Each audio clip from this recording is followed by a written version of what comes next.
Haiti, negara berpenduduk hampir 12 juta jiwa di Kepulauan Karibia, berada di ambang kehancuran total. Sekitar 200 geng atau kelompok bersenjata berat telah berhasil menguasai sebagian besar wilayah negara tersebut dan beroperasi dengan impunitas sementara. Beberapa geng bersenjata berat yang lebih mirip dengan paramiliter telah berhasil menguasai sebanyak 80% Port-au-Prince, ibu kota Haiti. Lalu, mengapa negara Haiti hancur, sedangkan Dominika makmur? Mari kita bahas lebih jauh.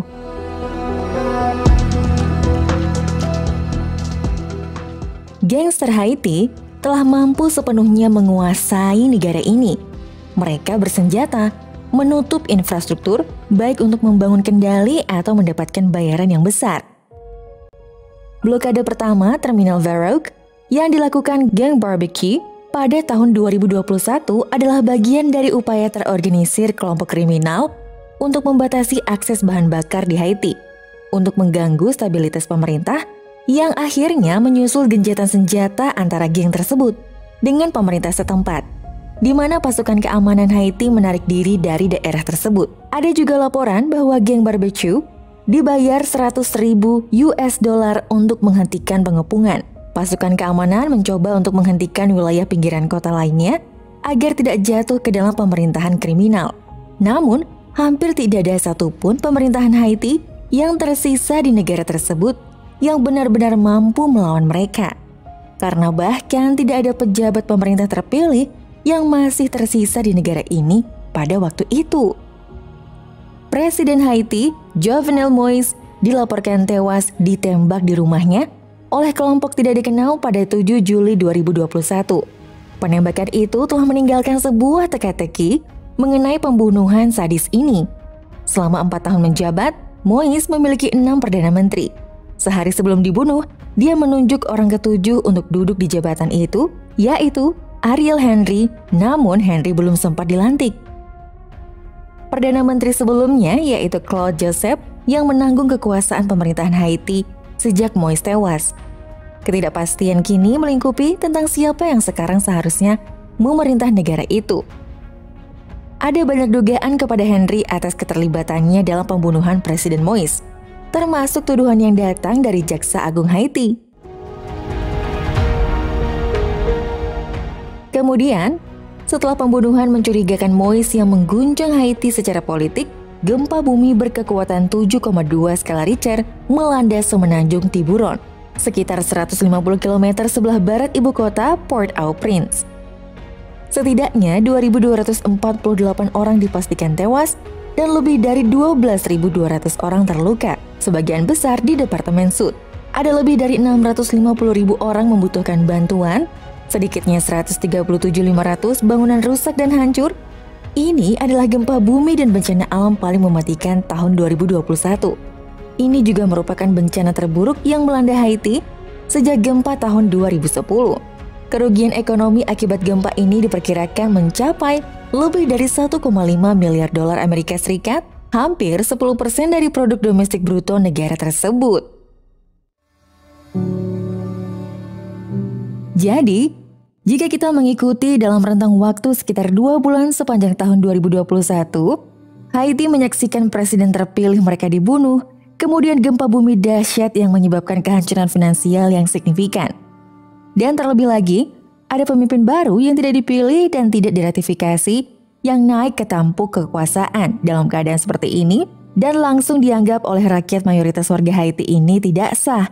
Hal ini merupakan kesempatan sempurna bagi banyak geng bersenjata lengkap Haiti yang sebagian besar terdiri dari mantan anggota kepolisian nasional Haiti untuk mulai mengambil keuntungan dari kekosongan kekuasaan dan kekacauan untuk membentuk wilayah pengaruh mereka sendiri melalui pemaksaan. Segala jenis kekerasan di Haiti telah meroket sejak tahun 2021. Sebagian besar disebabkan oleh perang geng yang terjadi di ibu kota negara tersebut. Pada tahun 2023 saja, sekitar 200.000 warga mengungsi dari penculikan, penjarahan, dan kekerasan terkait geng. Sekitar 3.000 orang kehilangan nyawa akibat kekerasan geng dan 1.500 orang diculik untuk mendapatkan uang tebusan. Statistik yang menjadikan konflik yang terjadi di Haiti saat ini sebagai salah satu konflik paling kejam yang sedang berlangsung di seluruh dunia saat ini. Dengan jumlah kematian akibat peperangan seperti perang saudara yang terjadi di Yaman. Pemerintah Amerika Serikat mendesak semua warga negara Amerika untuk segera meninggalkan Haiti dan tidak melakukan perjalanan ke negara tersebut dalam keadaan apapun sampai pemberitahuan lebih lanjut karena Haiti terus terjerumus ke dalam anarki yang semakin kejam, terlebih lagi sejak krisis yang terjadi di Haiti. Banyak warga mengungsi ke Amerika Serikat, tujuan paling populer bagi para migran Haiti. Meskipun banyak juga yang pergi ke Brasil, Kanada, Chili, dan Republik Dominika, serta negara-negara lain di Karibia, Eropa, dan Amerika Latin. Puluhan ribu orang berjalan kaki mempertaruhkan nyawa dan kesehatan mereka untuk menyeberangi hutan Darien Gap, hutan paling berbahaya dan mematikan di dunia. Hutan yang dipenuhi satwa dan penyakit mematikan, serta kondisi alam yang berbahaya. Warga Haiti salah satu kebangsaan terbesar yang ditemui oleh patroli perbatasan Amerika Serikat. Karena fakta bahwa berbagai geng di Haiti saat ini telah mengendalikan sekitar 80% ibu kota dan kota terbesar di Haiti. Pemerintah telah sepenuhnya kehilangan monopoli kekuatannya. Pemerintahan Ariel Henry telah berulang kali meminta dan terkadang memohon intervensi bersenjata asing ke negara tersebut untuk menghancurkan kekuatan geng dan memulihkan kekuasaan serta otoritas pemerintahan. Permintaannya yang sering untuk intervensi asing ini akhirnya dikabulkan Dewan Keamanan PBB. Pada bulan Desember 2023, Amerika Serikat mendanai sebagian besar intervensi tersebut dengan dana lebih dari 100 juta dolar Amerika, menunjuk negara Afrika Timur, Kenya, yang memimpin intervensi tersebut dengan mengerahkan setidaknya 1.000 petugas polisi dan tentara mereka ke Haiti dengan tujuan menghancurkan kendali geng atas ibu kota dan memulihkan otoritas pemerintah Haiti, dan dibantu oleh sejumlah kecil pasukan yang dikerahkan dari negara-negara tetangga seperti Jamaika, Bahama, Antigua, dan Barbuda. Namun, intervensi ke Haiti yang terjadi saat ini bukanlah intervensi terbaru dalam sejarah panjang intervensi asing ke negara tersebut yang telah berlangsung selama berabad-abad. Betapapun kacau dan brutalnya situasi di lapangan, setiap intervensi di Haiti di masa lalu tidak banyak membantu, namun hanya memperburuk keadaan.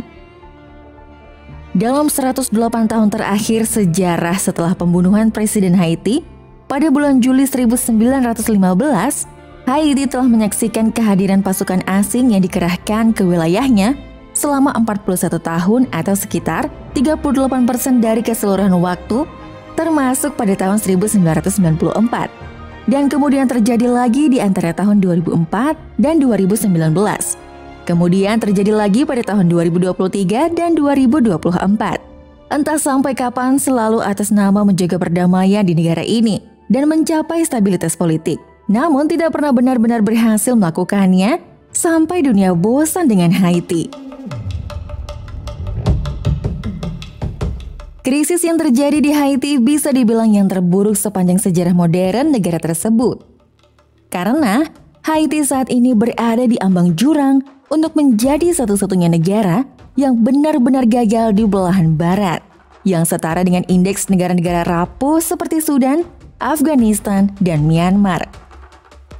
Ketika Haiti semakin terjerumus ke dalam anarki dan kekerasan, dan intervensi PBB yang dipimpin oleh Kenya dan didanai oleh Amerika Serikat datang untuk mencoba memulihkan ketertiban di negara tersebut, lagi-lagi satu-satunya tetangga geografis Haiti yang berada tepat di sebelah, yaitu Republik Dominika, telah mulai membangun tembok di sepanjang perbatasannya dalam upaya menghentikan migrasi tidak teratur serta penyelundupan senjata, obat-obatan, dan barang terlarang lainnya.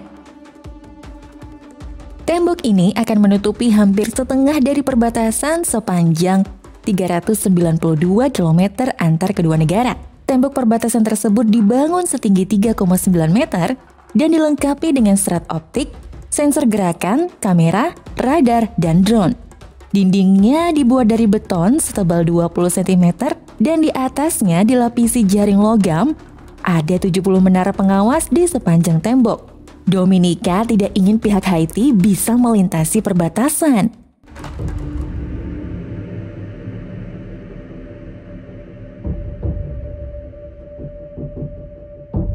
Dan setelah tembok itu selesai dibangun, akan secara efektif mengubah Haiti dan Republik Dominika menjadi dua pulau yang benar-benar terpisahkan. Meskipun keduanya berbagi pulau geografis yang sama dan terlepas dari kenyataan bahwa mereka telah berbagi pulau yang sama selama berabad-abad, Republik Dominika dan Haiti akhirnya mengalami takdir yang sangat berbeda. Dan bahkan tanpa tembok, keduanya mungkin sudah berada di dunia yang sangat berbeda. Secara nominal, perekonomian Republik Dominika 4,5 kali lebih besar dibandingkan Haiti.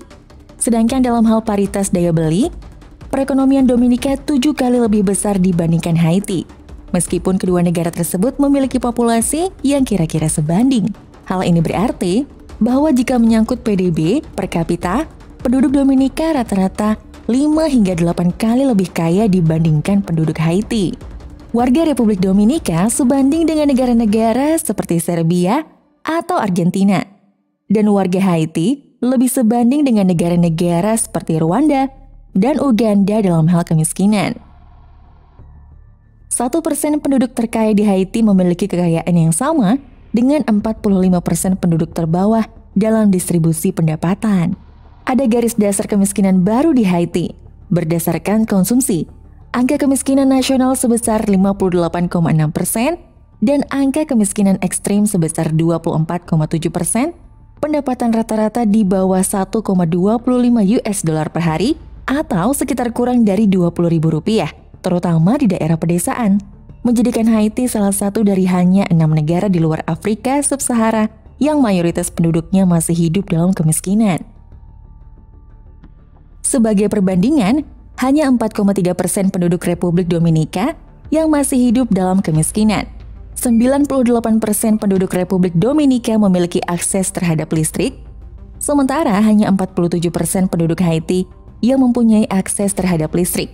Hal ini sekali lagi menjadikan Haiti sebagai salah satu negara di dunia di luar Sub-Sahara Afrika yang mayoritas penduduknya masih belum memiliki akses terhadap listrik.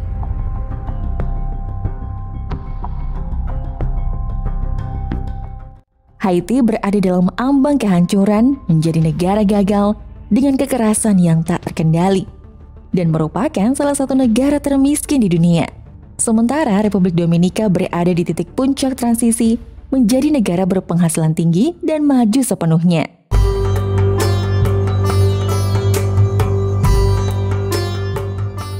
Jika kita lihat historisnya, ketika kerajaan Prancis dan Spanyol menguasai pulau ini berabad-abad yang lalu, mereka mulai mengambil jalan yang berbeda dan mengarah pada ketidakadilan yang kita lihat sekarang.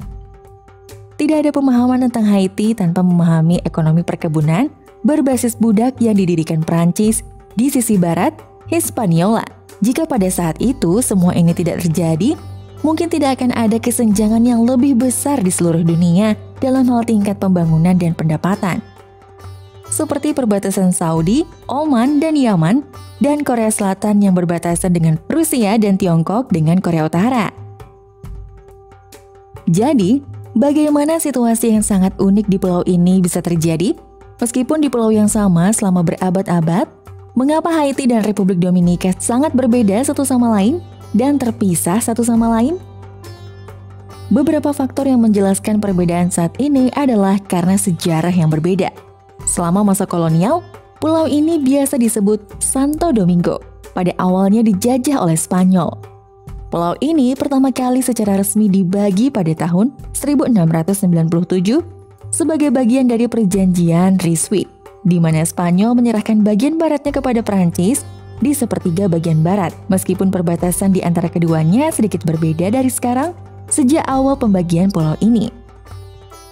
Meskipun Prancis dan Spanyol memperlakukan koloni mereka yang terpisah di kedua sisi secara berbeda, Spanyol akhirnya menerapkan kebijakan yang lebih fokus pada kolonialisme pemukim di pihak mereka, dengan jumlah perbudakan yang lebih terbatas. Pada abad ke-18, Republik Dominika modern yang masih berada di bawah kekuasaan kolonial Spanyol hanya memiliki populasi sekitar 104.000 orang, dan 30 orang diantaranya adalah orang-orang yang diperbudak dari Afrika. Secara historis, Prancis di wilayah mereka memperlakukan hal-hal yang sangat berbeda dengan Spanyol. Prancis melakukan eksploitasi besar-besaran yang hampir tidak pernah terjadi sebelumnya. Diperkirakan bahwa pada abad ke-18 saja, Prancis secara paksa memindahkan sekitar 800.000 orang Afrika dari benua mereka ke wilayah budak di zaman modern. Angka ini mewakili hampir 2 kali lipat jumlah budak Afrika yang dibawa ke seluruh benua Amerika Utara selama perdagangan budak Atlantik Utara. Pada tahun 1789, menjelang revolusi Prancis, diperkirakan populasi Haiti berjumlah sekitar 556.000 orang, yang berarti 5 kali lebih besar dari total populasi negara tetangga kolonial Spanyol di Republik Dominika. Tetapi, hanya sekitar 32.000 orang yang tinggal di Haiti pada saat itu adalah orang kulit putih Eropa. Ada tambahan 24.000 ras lainnya yang dibebaskan, dan diperkirakan 500.000 orang Afrika dan keturunan mereka terikat dalam rantai perbudakan melebihi jumlah kolonial kulit putih mereka. Rasio hampir 16 berbanding 1. Perancis menggunakan semua budak ini sebagai sumber tenaga kerja untuk bekerja di perkebunan gula dan kopi yang luas yang mereka dirikan di seluruh pulau, menjadikan Haiti sebagai koloni yang paling menguntungkan dan bernilai finansial di seluruh dunia. Orang-orang Eropa yang benar-benar mendominasi negara tersebut dengan kejam.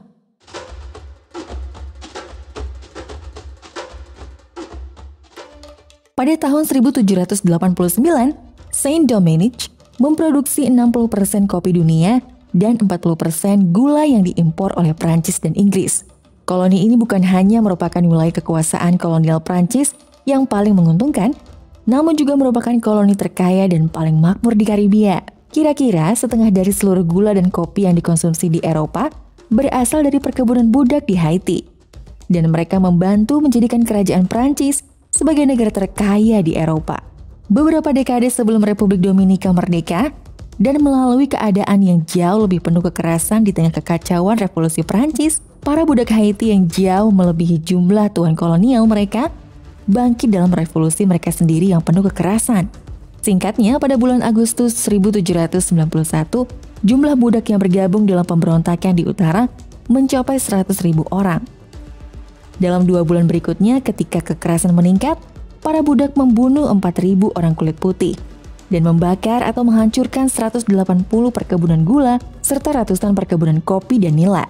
Setidaknya 900 perkebunan kopi hancur dan total kerusakan yang ditimbulkan selama 2 minggu berikutnya sejumlah 2 juta franc. Pada bulan September 1791, orang kulit putih yang masih hidup membentuk milisi dan menyerang balik, menewaskan sekitar 15.000 orang kulit hitam. Pada tahun 1792, gubernur baru yang diutus oleh Paris, Lazare Vallaise Zontonat, menghapuskan perbudakan di provinsi utara dan menjalin hubungan bermusuhan dengan para pekebun yang ia anggap sebagai kaum royalis. Sementara itu, pada tahun 1793, Prancis menyatakan perang terhadap Inggris Raya. Para bangsawan di Saint-Domingue yang tidak senang dengan Zontonat mengatur dengan Inggris untuk mendeklarasikan kedaulatan Inggris atas koloni tersebut. Percaya bahwa Inggris akan mempertahankan perbudakan. Spanyol yang menguasai sisa pulau Hispaniola juga ikut dalam konflik dan berperang dengan Inggris melawan Prancis. Pada tanggal 18 November 1803, tentara pribumi di bawah pimpinan Dessalines mengalahkan Prancis di pertempuran Vercères. Dan Jenderal Prancis, Jean-Baptiste Donatien de Nemours, Comte de Rochambeau, menyerahkan Cap Français, sekarang Cap Haïtien, benteng penting Prancis terakhir. Pada tahun 1804, Prancis telah menyerah dan mundur dari bekas koloni mereka. Namun, mereka bersama dengan sebagian besar negara luar terus menolak mengakui kemerdekaan Haiti selama beberapa dekade. Dan meskipun Haiti telah membayar mahal dengan darah atas kedaulatan mereka antara tahun 1791 hingga 1804, masa depan negara yang baru lahir ini tertatih-tatih. Pada tahun 1825, ketika Prancis di bawah pemerintahan Charles X memaksa negara tersebut untuk membayar 150 juta franc emas sebagai ganti rugi kepada mantan pemilik budak Prancis sebagai syarat politik Prancis, pengakuan dan untuk mengakhiri isolasi politik dan ekonomi negara yang baru terbentuk. Berdasarkan perintah tanggal 17 April 1825, Raja Prancis melepaskan hak kedaulatannya atas Santo Domingo dan mengakui kemerdekaan Haiti. Presiden Jean-Pierre Boyer percaya bahwa ancaman invasi Prancis yang terus-menerus menghambat perekonomian Haiti, dan oleh karena itu, merasa perlu untuk menyelesaikan masalah ini untuk selamanya. Meskipun jumlah reparasi dikurangi menjadi 90 juta franc pada tahun 1838, Haiti tidak mampu menyelesaikan pembayaran utangnya sampai tahun 1947. Ganti rugi tersebut membuat keuangan Haiti bangkrut dan membuat pemerintah negara tersebut menjadi sangat miskin, sehingga menyebabkan ketidakstabilan jangka panjang. Oleh karena itu, Haiti terpaksa mengambil pinjaman dari bank-bank Prancis yang menyediakan dana untuk cicilan pertama yang besar, yang sangat mempengaruhi kemampuan Haiti untuk mencapai kesejahteraan. Warisan ganti rugi tahun 1825 menghubungkan aktor-aktor Prancis dan Amerika Serikat, baik publik maupun swasta, dalam jaringan buruk pembesaran keuangan asing dengan mengorbankan rakyat Haiti. Bank of France mendelegasikan kendali atas masa depan keuangan Haiti kepada sejumlah bank internasional yang berbasis di Paris. Yang paling penting diantaranya, Credit Industriel et Commercial mengakuisisi utang ganda Haiti pada tahun 1870-an dan segera mendirikan bank sentral pertama Haiti pada tahun 1880 sebagai kedok untuk kepentingan keuangannya sendiri dan kepentingan keuangan Prancis lainnya. Pada awal abad ke-20, Wall Street Amerika Serikat yang secara aktif mencari pos-pos keuangan di Karibia setelah berakhirnya Kekaisaran Spanyol di Amerika pada tahun 1898, mulai terlibat dalam pembicaraan Departemen Luar Negeri Amerika Serikat tentang masa depan Haiti.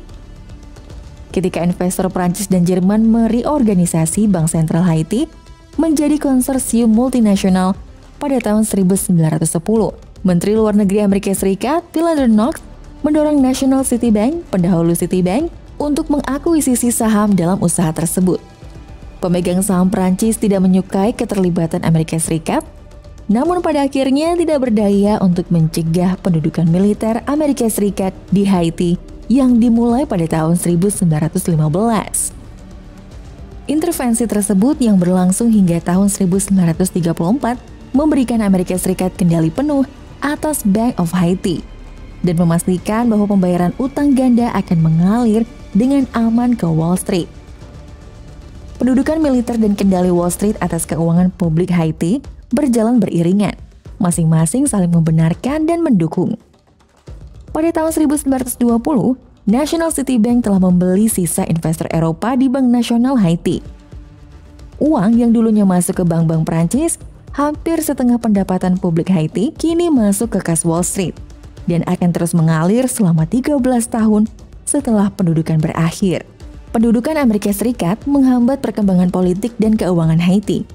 Pemerintahan militer Amerika Serikat memupuk institusi teror represif dalam negeri yang berpuncak pada Tonton Maquis, pasukan polisi pribadi diktator François Duvalier dan putranya Jean-Claude dari akhir 1950-an hingga 1980-an. Perekonomian gangster yang dipengaruhi negara saat ini di Haiti adalah turunan langsung dari pengaturan tersebut.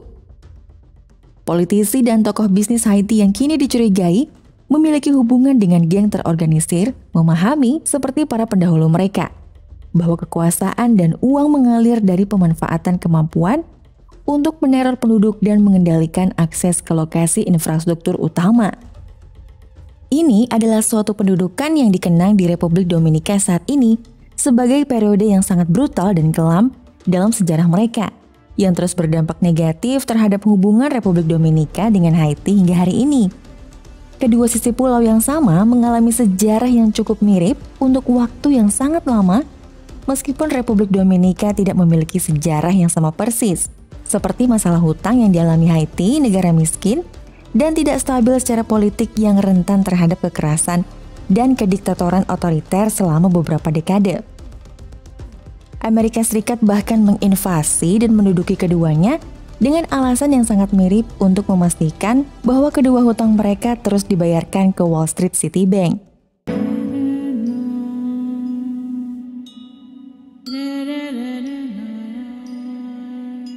Amerika Serikat menginvasi dan menduduki Haiti pada tahun 1915, sementara Republik Dominika diinvasi dan diduduki oleh pasukan Amerika pada tahun berikutnya. Pada tahun 1916, selama 7 tahun, Amerika Serikat menduduki seluruh Hispaniola dan terus mencampuri urusan perbatasan, menciptakan batas modern antara Haiti dan Republik Dominika yang kita kenal sekarang. Amerika Serikat menarik diri dari Republik Dominika pada tahun 1924, namun terus menduduki Haiti selama dekade berikutnya hingga tahun 1934, selama 19 tahun, salah satu pendudukan asing terlama sepanjang sejarah Amerika. Setelah Amerika Serikat menarik diri dari kedua negara, hanya menghasilkan sedikit kemajuan ekonomi selama beberapa dekade.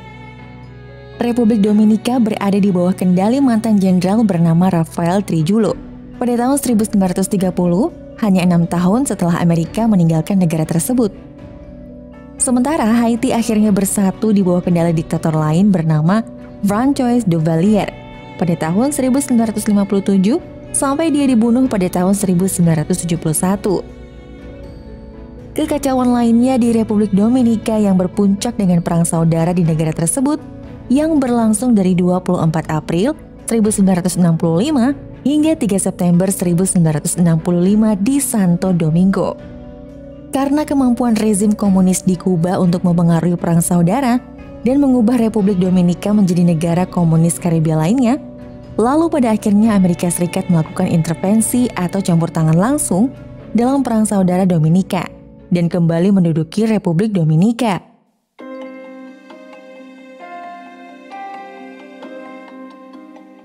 Pemilihan umum diadakan pada tahun 1966 dan hasilnya Joaquin Balaguer terpilih sebagai presiden. Kemudian pada tahun yang sama pasukan internasional meninggalkan Republik Dominika. Sampai pada akhirnya tidak pernah ada intervensi atau pendudukan asing lagi di Republik Dominika sejak saat itu. Pemerintahan Balaguer mencapai pertumbuhan ekonomi yang stabil, menerapkan beberapa reformasi sosial yang sederhana. Ia terpilih kembali menjadi presiden pada tahun 1970 dan 1974. Namun masa jabatannya dinodai oleh kekerasan politik, pembunuhan terhadap lawan pemerintah, inflasi, dan dugaan kecurigaan pemilu. Berbeda dengan situasi di Haiti, di bawah kendali François Duvalier, pemerintahannya ditandai oleh autokrasi, korupsi, dan penggunaan tentara pribadi untuk mempertahankan kekuasaannya. Presiden seumur hidup sejak 1964 hingga kematiannya 1971.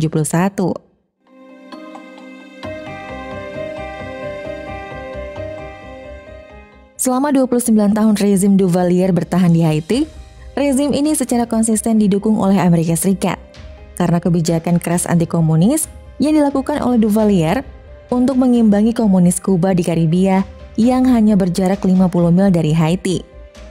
Kegiatan komunis di Haiti dapat dihukum dengan hukuman mati. Sebanyak 60.000 warga Haiti dibunuh oleh polisi setempat, sehingga pada akhirnya Republik Dominika bangkit dari kediktatoran otoriter dan sipil. Pada saat Amerika Serikat keluar dari Dominika dan Haiti, pada dasarnya adalah dua sisi dari mata uang yang sama. Keduanya sangat miskin dan terbelakang dengan ukuran ekonomi yang sangat mirip, pendapatan yang sangat mirip, ukuran populasi yang sangat mirip, dan keduanya telah terisolasi dari dunia luar selama beberapa dekade karena kediktatoran otoriter yang sudah berlangsung lama atau ketidakstabilan politik yang terus-menerus menghambat investasi asing.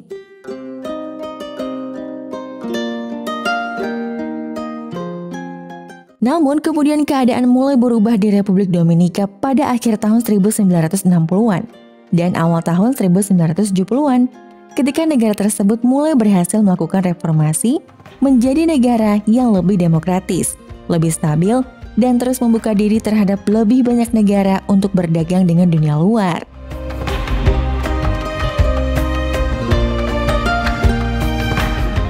Kita bisa melihat grafik PDB per kapita yang disesuaikan dengan inflasi antara Republik Dominika dan Haiti. Republik Dominika akhirnya mulai melaju dengan cepat menjauh dari Haiti. Dan bagian yang aneh tentang grafik ini adalah bahwa PDB per kapita Haiti yang tertinggi sepanjang masa hingga saat ini sebenarnya disebabkan oleh masa kediktatoran Duvalier yang represif sejak tahun 1980. Dan sejak saat itu, selama lebih dari 40 tahun PDB per kapita Haiti terus menurun atau tetap sebagian besar stagnan, sementara Republik Dominika terus mengalami peningkatan yang sangat jelas.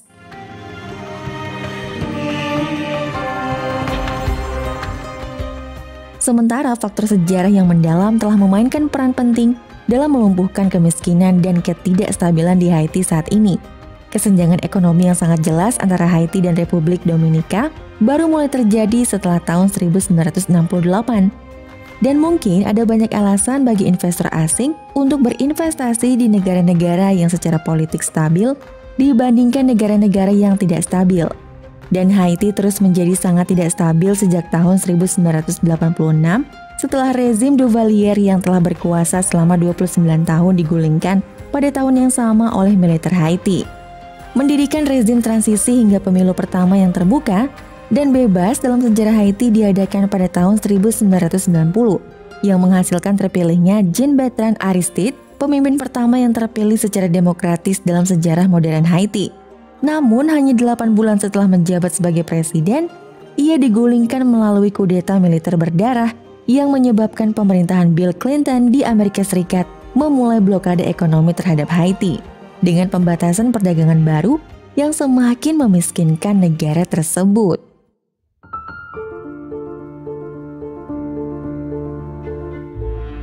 Dan pada akhirnya pemerintahan Clinton mengizinkan intervensi militer Amerika yang baru ke negara tersebut pada tahun 1994 untuk menggulingkan kekuatan militer dan mengembalikan Aristide ke kursi kepresidenan.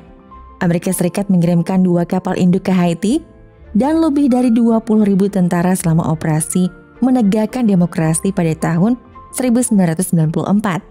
Dan kemudian menghadapi situasi yang luar biasa ini membuat kekuatan senjata militer Haiti runtuh.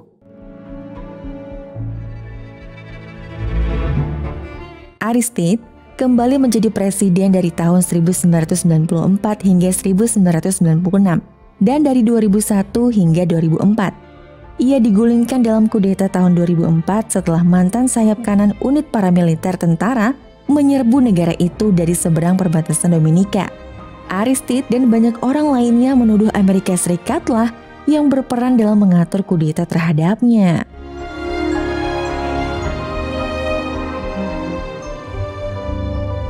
Sebelumnya pada tahun 2003, Presiden Haiti Jean-Bertrand Aristide meminta Prancis membayar Haiti lebih dari 21 miliar dolar Amerika Serikat yang menurutnya setara dengan 90 juta franc emas yang harus dibayar Haiti ke Prancis sebagai hutang kemerdekaan pada waktu itu. Seruan Aristide menyebabkan para pejabat Prancis dan Haiti berkolaborasi dengan Amerika Serikat untuk menyingkirkan Aristide. Dan benar saja, hanya dalam beberapa bulan setelah dia mengajukan tuntutan ini, terjadilah pemberontakan di negara tersebut. Dan beberapa dari pemberontakan ini diduga telah menerima pelatihan sebelumnya dari pasukan khusus Amerika Serikat pada bulan Februari 2004. Pemberontak ini telah merebut kota terbesar keempat dan kedua di Haiti, dan mereka mulai mengepung ibu kota Port-au-Prince.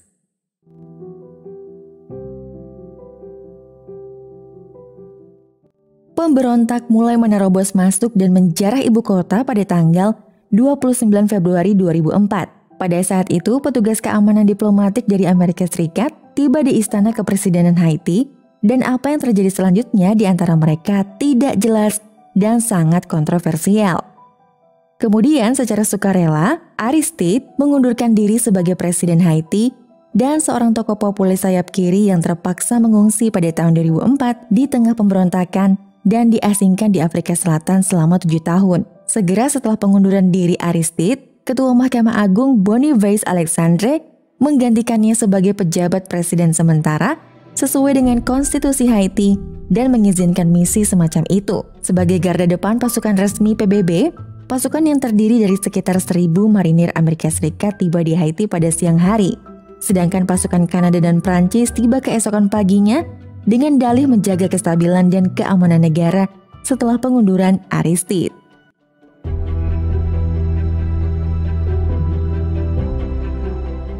18 tahun kemudian, pada tahun 2022, sebuah laporan memberatkan yang dirilis oleh The New York Times, termasuk kesaksian langsung dari mantan duta besar Perancis yang bertugas di Haiti pada tahun 2004, menyimpulkan bahwa peristiwa di Haiti pada bulan Februari 2004 tidak lebih dari sebuah kudeta yang disponsori oleh Prancis dan Amerika Serikat untuk menggulingkan pemerintahan Jean-Bertrand Aristide yang terpilih secara demokratis untuk menghancurkan tuntutan Haiti untuk reparasi senilai 21 miliar US dollar dari Prancis.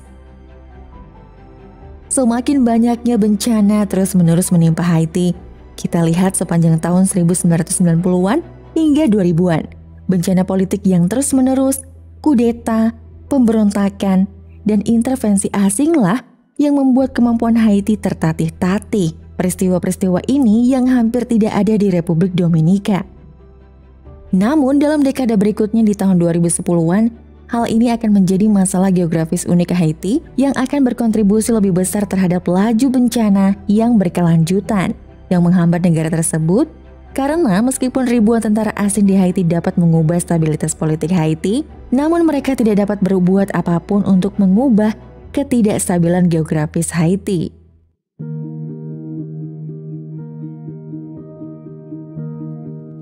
Kita lihat, Haiti dan Republik Dominika mempunyai kekhasan geografis, dengan tingkat curah hujan yang tinggi di Republik Dominika, dan hal ini berkontribusi pada potensi pertanian yang lebih baik.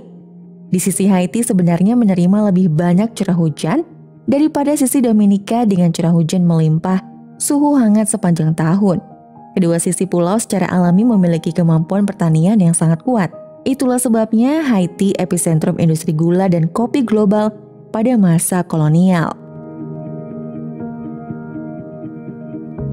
Kedua belah pihak juga mengalami tingkat pertumbuhan demografis yang sangat mirip sejak awal tahun 1950-an. Pada tahun 1961, pada akhir kediktatoran sebenarnya populasi di Haiti sekitar 4 juta jiwa, sedangkan Republik Dominika berjumlah sekitar 3,4 juta jiwa. 40 tahun kemudian pada tahun 2001, populasi Republik Dominika meningkat lebih dari 2 kali lipat menjadi sekitar 8,7 juta jiwa, sementara Haiti juga meningkat 2 kali lipat menjadi sekitar 8,5 juta jiwa. Dan keduanya akan terus bertambah dari sana dengan laju yang sama dengan populasi mereka saat ini pada tahun 2023, yaitu sekitar 11,8 juta orang di Haiti dan 11,3 juta orang di Republik Dominika.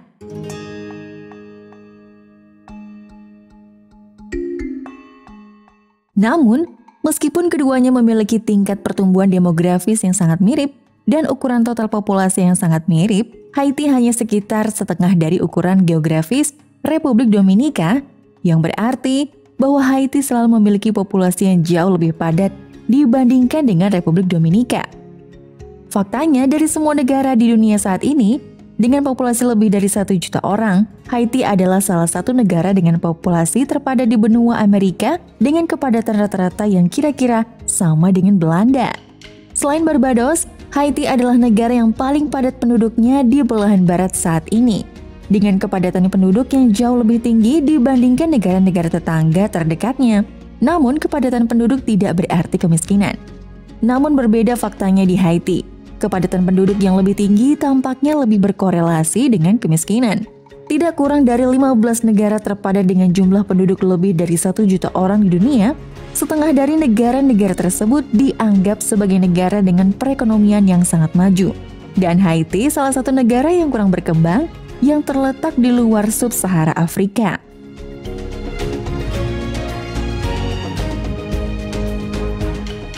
Dalam lingkungan geografis yang unik di Haiti dengan kepadatan penduduk yang lebih tinggi, tidak mendukung hal ini karena Haiti juga merupakan salah satu lokasi yang paling rentan di dunia terhadap bencana alam yang sering terjadi. Hispaniola sangat sering dilanda badai tropis dan angin topan karena Hispaniola terletak di Atlantik Barat dan Karibia yang merupakan salah satu lokasi paling rawan badai di dunia. Badai dahsyat telah mengguncang Haiti dan Republik Dominika sepanjang sejarahnya. Namun, Haiti telah berkembang dari waktu ke waktu menjadi lebih rentan terhadap badai-badai ini karena dua alasan utama.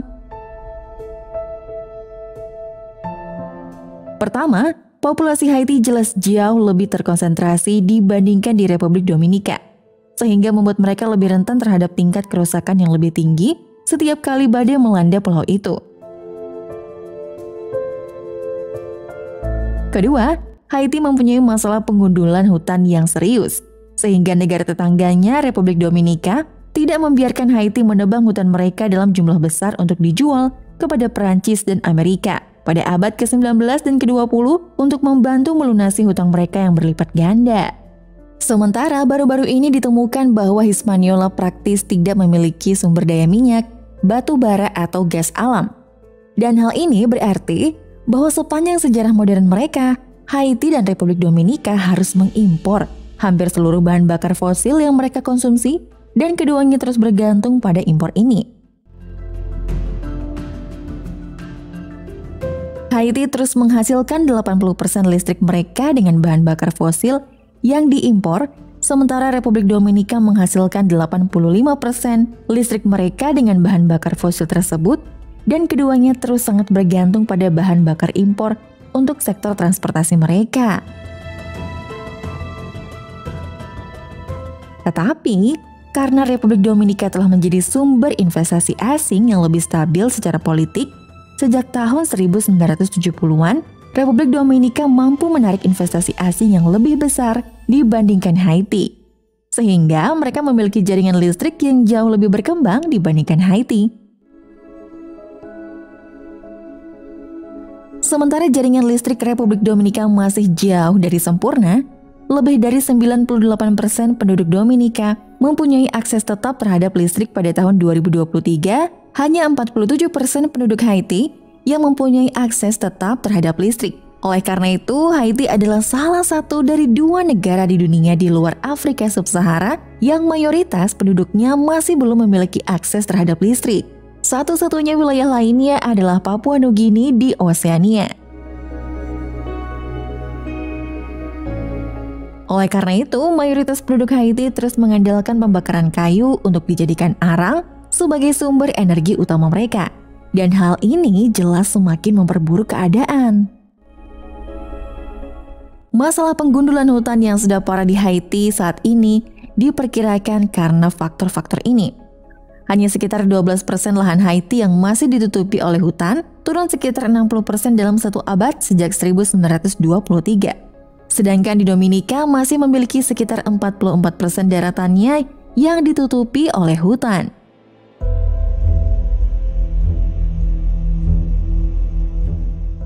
Perbedaan besar di antara keduanya menjadi sangat jelas ketika kita melihat perbatasan politik paling jelas di dunia yang dapat dilihat dari udara. Sisi Haiti hampir tidak mempunyai pohon sama sekali, sementara sisi Republik Dominika masih ditutupi oleh hutan lebat. Masalah penggundulan hutan di Haiti kemudian semakin meningkatkan kerentanan negara tersebut terhadap angin topan dan badai tropis. Karena tanpa semua pepohonan dan akar-akarnya, tanah Haiti akan jauh lebih rentan terhadap erosi ketika angin topan dan badai tropis melanda pulau tersebut. Haiti lebih rentan terhadap kehancuran akibat badai dibandingkan dengan Republik Dominika, meskipun kedua negara tersebut berada di wilayah pulau yang sama. Tetapi Haiti juga mempunyai cacat geografis lain yang sangat serius, yang sebagian besar tidak ada di negara tetangganya Republik Dominika. Adanya garis patahan tektonik yang sangat aktif yang melintasi daerah terpadat penduduknya.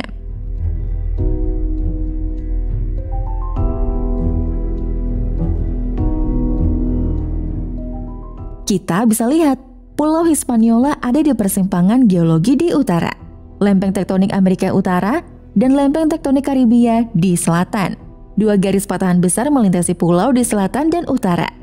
Bagian negara yang paling padat penduduk Haiti terletak persis di sepanjang garis patahan selatan, sedangkan Republik Dominika memiliki populasi yang lebih tersebar dan kota terbesar di Republik Dominika adalah Santo Domingo, berlokasi aman di tenggara pulau, jauh dari kedua garis patahan. Sepanjang sejarah, garis patahan utara ini adalah yang paling tidak aktif di antara keduanya, dengan sangat sedikit kejadian penting selama beberapa abad terakhir.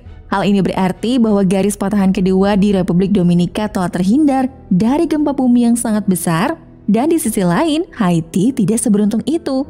Tampaknya garis patahan selatan yang melintasi pulau itu terputus melalui periode-periode aktivitas seismik yang intens. Kemudian, gempa bumi terjadi pada tanggal 12 Januari 2010 dengan pusat gempa 25 km dari ibu kota Haiti, Port-au-Prince, dengan kedalaman 10 km. Gempa berlangsung selama 30 detik. Setelah itu terjadi 26 gempa-gempa susulan dengan kekuatan 5,9 skala Richter dan terus menurun hingga 4,2 skala Richter, dan dengan 12 gempa susulan dengan kekuatan di atas 5 skala Richter. 3 juta orang terkena dampak gempa, perkiraan korban tewas 220.000 hingga 316.000 orang. Meskipun angka terakhir ini masih diperdebatkan. Pemerintah Haiti memperkirakan bahwa 250.000 tempat tinggal dan 30.000 bangunan komersial telah runtuh atau rusak parah.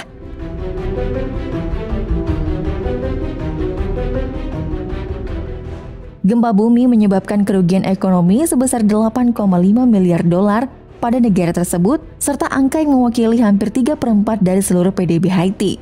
Setelah gempa bumi melanda Haiti, lagi-lagi para pekerja bantuan asing dari seluruh dunia datang ke Haiti untuk membantu dengan upaya tanggap dan pemulihan. Hanya beberapa bulan setelah gempa bumi terjadi, pasukan penjaga perdamaian PBB dari Nepal yang datang untuk membantu di Haiti secara tidak sengaja membawa kolera ke negara tersebut. Penyakit bakteri yang sebagian besar menyebar melalui air dan makanan yang tidak bersih. Haiti kemudian dihantam wabah kolera yang paling mematikan sepanjang abad ke-21. Dan selama 9 tahun berikutnya hingga tahun 2019, hampir 820.000 orang di Haiti tertular, sementara 10.000 di antara mereka meninggal karena penyakit tersebut. Di saat wabah kolera sedang berkecamuk dan negara ini masih belum pulih dari bencana gempa bumi tahun 2010, datang lagi badai Matthew pada bulan Oktober 2016 yang menewaskan sekitar 800 orang, menyebabkan kerusakan ekonomi senilai 2,8 miliar US dollar, menghancurkan sekitar 200.000 rumah, 1,4 juta orang membutuhkan bantuan kemanusiaan yang semakin memperburuk keadaan negara tersebut. Pada akhirnya, pemilu terakhir 2016, Jovenel Moïse menjadi pemenang pemilu. Pada 2019, ketegangan politik dan seruan untuk pengunduran dirinya menjadi sebuah krisis. Kemudian ia dibunuh di kediamannya pada 7 Juli 2021. Perdana Menteri interim Claude Joseph naik ke tampuk kekuasaan menggantikannya sebagai presiden sementara sebelum akhirnya digantikan lagi oleh Ariel Henry sampai saat ini.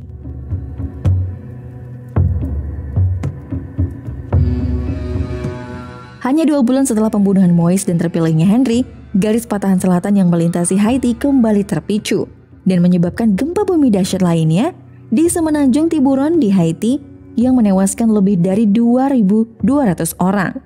Dan kondisi ini membuat geng-geng di Haiti mulai menguasai sekitar 80% ibu kota negara tersebut.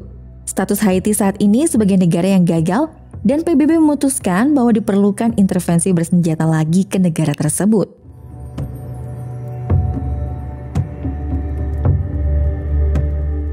Namun pada saat itu, pemerintahan Biden memutuskan bahwa Amerika Serikat tidak akan menjadi pihak yang memimpin intervensi di lapangan karena betapa buruknya intervensi Amerika Serikat di masa lalu ke negara tersebut. Amerika Serikat menunjuk Kenya untuk memimpin intervensi terbaru ini. Kenya memang memiliki pengalaman yang signifikan dengan operasi penjaga perdamaian PBB sebelumnya, dan yang lebih penting adalah pemerintahan Biden mampu meyakinkan mereka untuk memimpin intervensi baru ini ke Haiti dengan menyediakan dana sekitar 100 juta US dollar.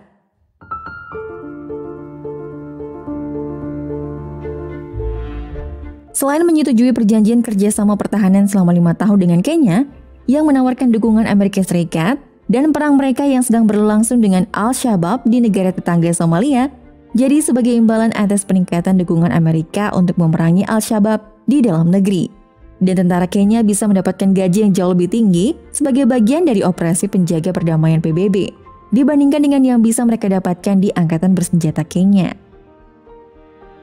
Kenya telah setuju untuk memimpin penyerangan ke Haiti dan mengerahkan ribuan petugas polisi dan tentara mereka sendiri sebagai bagian dari operasi tersebut.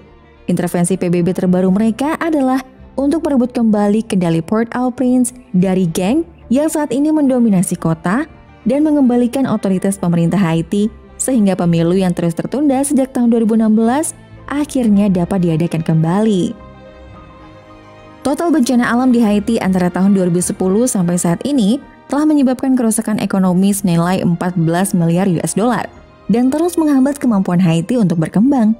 Sementara bencana alam besar melanda Republik Dominika, Badai George pada tahun 1998 yang menyebabkan kerugian lebih dari 9,3 miliar US dollar. Namun hanya ada sedikit sekali bencana alam yang terjadi di Republik Dominika sejak saat itu. Dan pada akhirnya tidak menimbulkan masalah deforestasi yang sama tanpa tingkat kepadatan penduduk yang sama tingginya. Dan tanpa kehilangan peluang ekonomi yang melumpuhkan sejak era kolonial seperti yang dialami Haiti. Republik Dominika jauh lebih tahan terhadap gempa bumi dan angin topan dibandingkan Haiti, dan dengan frekuensi bencana alam yang jauh lebih jarang dan bencana alam yang lebih besar. Stabilitas politik Republik Dominika baru-baru ini mampu mencapai banyak hal yang tidak pernah dapat dilakukan Haiti, seperti membangun sektor pariwisata yang benar-benar berkembang pesat.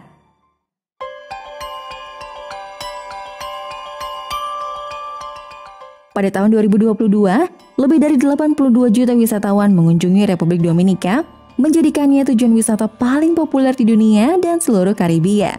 Bahkan termasuk dalam 5 tujuan wisata paling populer di seluruh Amerika. Pariwisata kini menyumbang hampir 12% dari seluruh PDB Republik Dominika dan menjadi salah satu industri terkemuka di negara itu. Tetapi, Haiti karena kemiskinannya yang parah, sering terjadi bencana dan kronis ketidakstabilan dan kekerasan dalam negeri, telah lama berjuang untuk menarik tingkat pariwisata yang sama dengan negara tetangganya.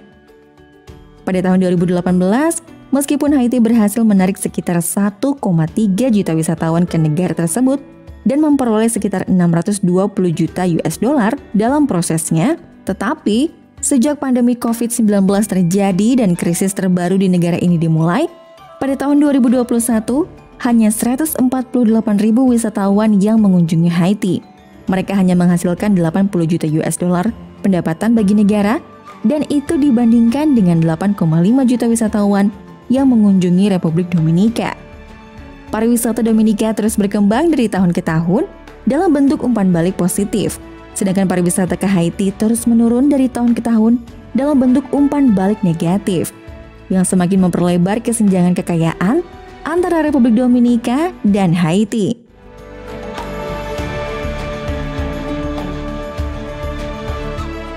Meskipun tidak ada pihak yang memiliki sumber daya bahan bakar fosil yang besar, Republik Dominika memiliki kekayaan mineral yang jauh lebih banyak ditemukan dibandingkan Haiti, yang mencakup lokasi tambang emas terbesar ke-13 yang ditemukan di Amerika Latin. Pueblo Viejo, tambang emas yang sangat besar ini, mewakili sekitar 2% dari seluruh PDB Republik Dominika. Hal sebaliknya, sampai saat ini tidak ditemukan tambang yang beroperasi di Haiti.